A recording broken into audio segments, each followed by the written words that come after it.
pag-asa, kaagapay ng bagong Pilipinas. This theme reminds us that as we move forward, our unity and shared responsibility will play a vital role in shaping a better and greater nation. First and foremost, I would like to extend a heartfelt and warm welcome to each and every one of you present here today. Your presence is a testament of the constant love and support you have provided us throughout our junior high school journey. To our proud parents and guardians, we are truly grateful for your unwavering support and guidance. Your sacrifices and belief in your children's potential have been their foundation of their success.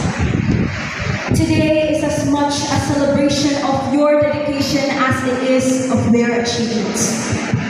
To all our teachers, from grade 7 to grade 10, who have undoubtedly guided, supported, and molded us